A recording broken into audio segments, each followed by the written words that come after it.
Mysterious hieroglyphs, monuments lost in sands, hidden treasures, massive pyramids, and of course, sacred cats. All of these things are so impressive that some people today doubt their human origin, convinced that some supernatural force must have intervened. However, for people 4,000 years ago, these things were just part of their everyday life. The royal tombs, the temples and the afterlife cult, the pharaohs and their pyramids, and of course, the language. Nuj Kharet. My name is Julie and welcome to the ancient Egyptian language. The history of ancient Egyptian language is long, very long. In fact, it's a language with the longest recorded history from 4th millennia BC to, well, these days, as Coptic, the direct descendant of ancient Egyptian, is still being used in the liturgy of the Coptic Church, though nobody actually speaks Coptic in everyday life anymore. Covering 4,000 years of language history in one video is a challenging task. It's like covering Proto-Indo-Iranian, Sanskrit and Hindi in one video and saying that it's all the same language. Of course not. The language changed, and I wish I could make a separate video on each stage of Egyptian, but there are all of these other languages waiting for me, so I cannot spend half a year on just Egyptian as much as I wanted to. Here's the plan. I will split the topic into two videos. This is part 1, which roughly covers the first 3,000 years of history of the Egyptian language, or ancient Egyptian, and part 2, which will cover the Coptic language. Subscribe so you don't miss part 2, and thank you to my top tier patrons for picking Egyptian. You can vote too on the next language on my Patreon, link in the description. And now let's travel to the past. Ancient Egyptian is indeed ancient, but even a language with such a long and impressive history started from something. Egyptian belongs to the Afroasiatic language family. Modern languages like Arabic, Hebrew, Amharic, Berber, Hausa, the latter 3 already covered on this channel, by the way. Check out the description. And many more are all relatives of the Egyptian language. This connection goes back to prehistoric times. First Afroasiatic branches are said to have split at least 10,000 years ago, but can still be seen in the cognates. The most widely accepted theory of Afroasiatic origins places its ancient homeland in Africa, in southeastern Sahara, from where Proto-Afroasiatic speakers migrated north and south. This migration was probably facilitated by climate change. You see, after the end of the last ice age, the climate became warmer, which meant wetter and rainier. From 11,000 BC, Sahara wasn't anymore the barren, sandy wasteland that it was before. It transformed into a lush savanna with extensive lakes, rivers, and grasslands. However, from the 5th millennia BC, monsoon systems shifted southward, ending the Green Sahara era. So when that happened, theoretically, some populations could have migrated to the Middle East, becoming Semitic, another part adapting to the desert lifestyle, becoming Berber, and the last one squeezing to the one remaining major water source, the Nile. This is the beginning of the history of Egypt, or Kemet, as Egyptians call themselves. It is divided into many periods, but I'm going to very quickly explain the main features of the main periods from the beginning up until the last Coptic stage. Pre-dynastic period, settling the Nile Valley, ancient proto-mummies and proto-writing, pictograms used as tags and labels for administrative and religious purposes. Old Kingdom, centralized kingship, god-king ideology, and the pyramids, Old Egyptian state of the language with the hieroglyphic system fully formed. It will stay unchanged until the replacement of this writing system by Coptic. The writing system is mostly used for pyramid text, world's oldest corpus of religious incantations, and wisdom literature. Development of the hieratic script, the cursive version of the hieroglyphs, written on papyrus, though writing is largely inaccessible for anyone apart from the king and the priests. Middle Kingdom, intricate and sophisticated art, though less monumental, detailed wooden sculptures, coffin texts. Writing system becomes accessible to wealthy Egyptians. Literature flourish, fiction and poetry appear, with famous works like the story of Sinuhe and the Eloquent Peasant. Middle Egyptian became the classical language. It was used as the standard written language until the advent of Coptic, so the most Egyptian texts we have are in fact in Middle Egyptian, even when they come from a later period. New Kingdom, Imperial Egypt pushing its boundaries to the furthest, conquering the Middle East, conquering Nubia, conquering everyone, monumental temples of Karnak and Luxor, and massive statues of the pharaohs, also going all in on the obelisks. Use of Middle Egyptian for elite and liturgical use, but Late Egyptian emerges for administration. Usage of the Book of the Dead, a collection of about 200 spells written on papyrus and placed in a coffin to protect the dead during their journey to the afterlife. Late period and foreign rule. Egypt ruled by the Nubians, Assyrians, Persians, Greeks, and finally Romans.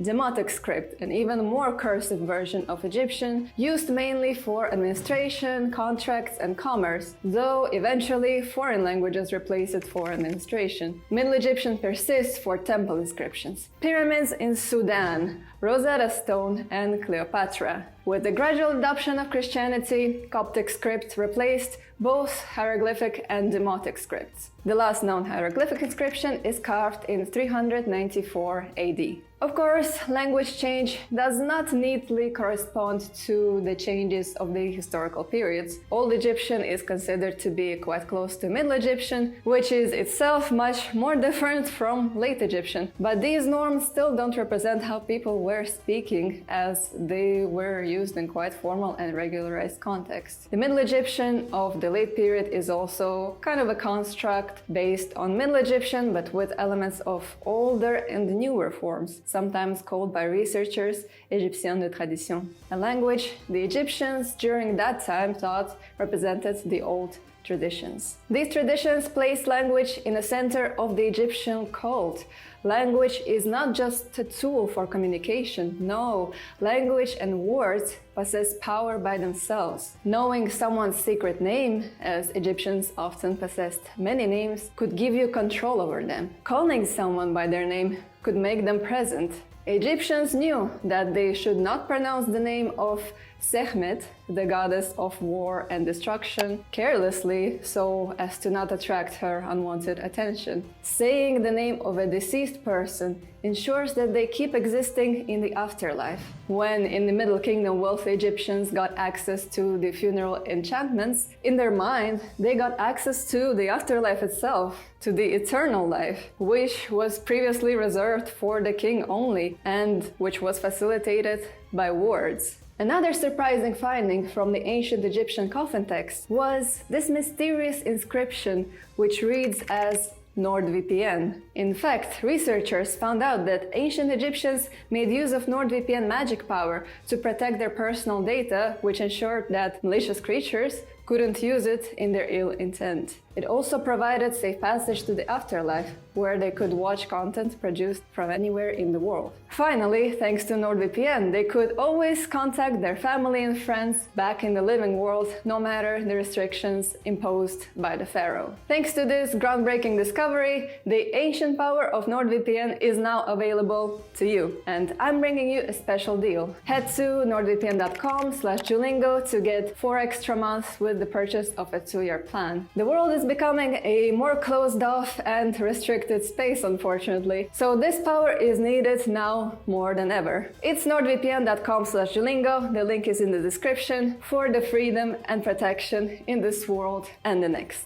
Now let's explore the writing system, so that the next time you're exploring a tomb or just the Egyptian section of your local museum, you can read it, and maybe that way you ensure another soul's afterlife.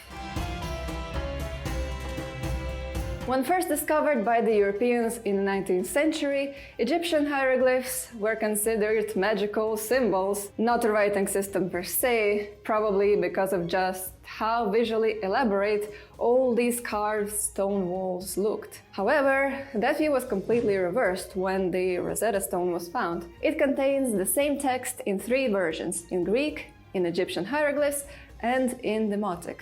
With the knowledge of Greek, the 2 scripts, which, as it turned out, were both in Egyptian language, were deciphered. The stone was created in 196 BC during Ptolemaic rule of Egypt, so Greek was the main administrative language, hence its presence on the stone. Demotic script was used by the Egyptian people for daily communication, though of course back then literacy was still not widespread, but representatives of the elite and a good chunk of urban population could probably read it. Finally, the hieroglyphs could only be written and read by the scribes and the clergy, so it was probably a way for them to boast about their knowledge of this ancient system and language, as the classical language was still Middle Egyptian, a language more than 1,000 years old by then. It also expressed continuity of Egyptian culture and tradition, which is manifested by this ancient script. So, how do you actually read it? First of all, in which direction should you start reading? Hieratic and demotic were written from right to left in horizontal lines, though some early findings of hieratic could be written from top to bottom. The hieroglyphs were more freestyle, as they were mostly used for tombs and temples carved in stone, so the direction depended on the visual impact that the artist was trying to achieve. They could be read in a line or in a column from right to left or left to right. Sometimes you could see a symmetrical text written from right to left on one side and in the opposite direction on the other side,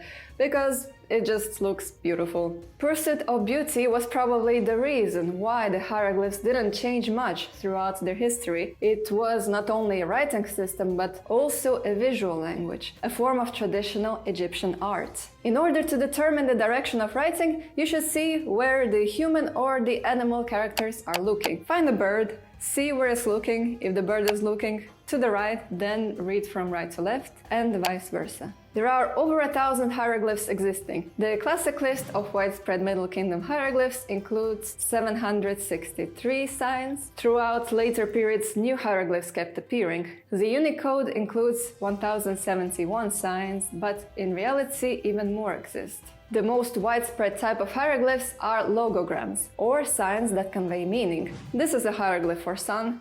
It looks like sun, and it means sun. There are a number of phonograms, signs that could have a meaning, like this hieroglyph that means foot, but it could also be used just for the sound b in a word that has nothing to do with feet or walking. Phonograms can stand for 1, 2, or even 3 consonant sounds, while the vowel sounds weren't even represented in writing. Finally, there are determinatives, which weren't read but which were used in writing to nuance the meaning. For example, a papyrus scroll for abstract idea, a walking leg symbol to indicate action, motion, or a god sign to mark divinities. Often hieroglyphs were arranged in a square shape. It just looks nicer. Bigger signs would take the whole square, while more horizontal or smaller signs would be grouped to fill the space efficiently. As the text itself, each square is read from right to left or left to right, depending on where the bird is looking, and from top to bottom. Then move on to the next square.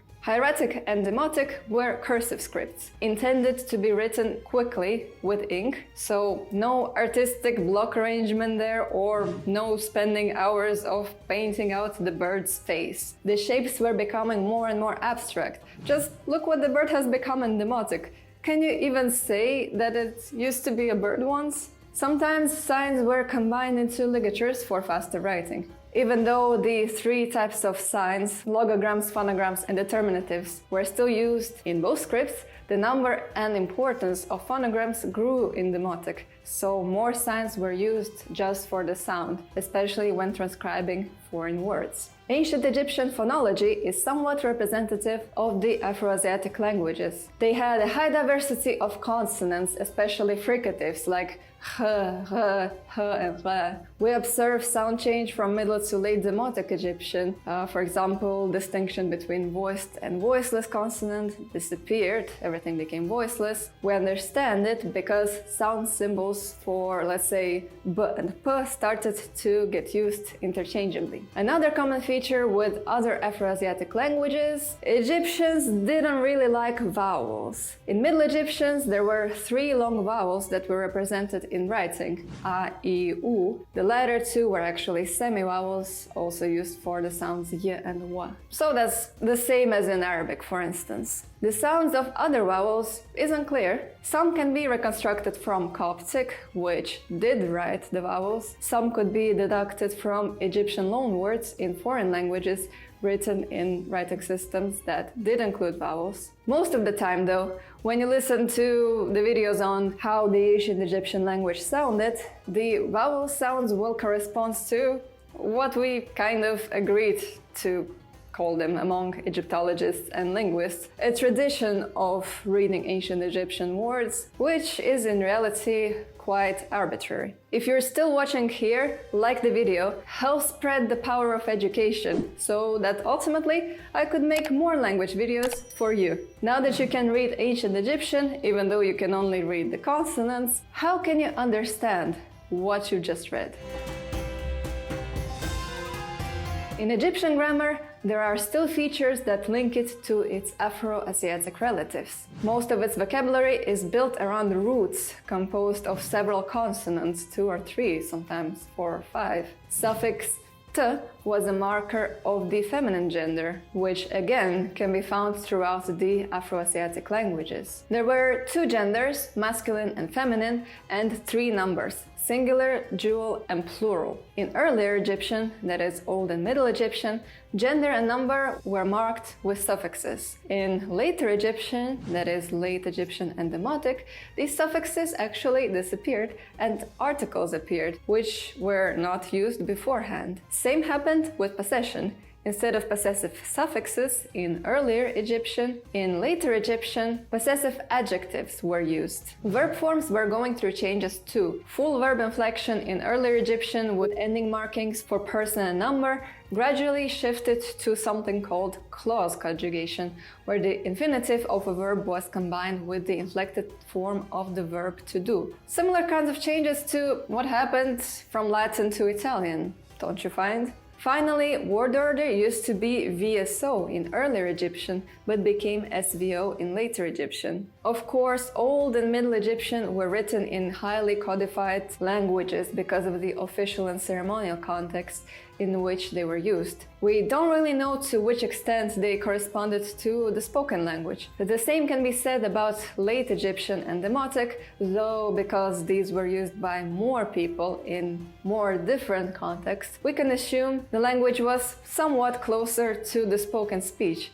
though still quite standardized. Because of that, we don't really see any dialectal variation in Egyptian up until Coptic, but dialects should have existed. And that is because, as we discovered, the hieroglyphs weren't there to just transcribe words. The word hieroglyphs is not even Egyptian, it is Greek. In Egyptian, they used to call their writing system medu-netjer, or God's words. They believed that the knowledge of writing was given to them by the god Thoth himself. This knowledge contained the power of bringing things into existence through words. Thus, the nature of the writing and of the language was not utilitarian, it was divine. And it is probably the reason why, up until this day, people are mesmerized by ancient Egypt and the hieroglyphs, and some don't even believe that this civilization was built by human beings. But it was, and in the next video we're going to explore its last stage, transformed beyond recognition, but still transmitting the ancient legacy